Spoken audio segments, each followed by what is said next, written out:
The hardest part about having cancer is that sometimes you can't be at home when you want to be at home. And it's just hard.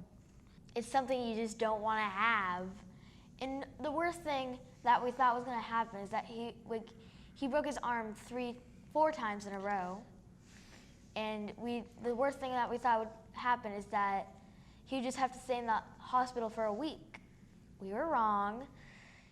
It's not fun, and it's hard on the family of the kid who gets it. We're lucky in the sense that Jake is through the hardest part of the chemo. He had about 10 months of very intense chemo. In some months he was in the hospital half the time, and he had pneumonia and a whole bunch of other bad side effects. So we're lucky to have that behind us, and he is now in a phase of treatment that's called maintenance. So he's still on chemotherapy, and he will be for another 2.5 years, but it's a lighter dose. So he feels well enough to go to school most days.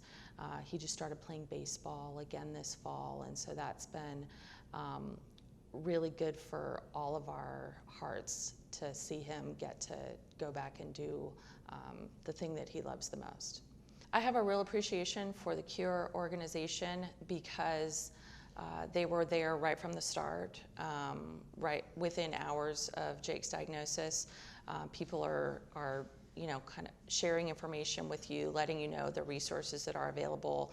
And even though you're not in a position to really sort of start to avail yourself to the benefit of those resources, just knowing that there are other people that have gone through the same thing and that there is that organization, to know and be introduced to those other families that have gone through the same thing you've gone through and are 5 or 10 or 15 years down the path and can share with you, it gets easier, here's what our story was, and give you hope.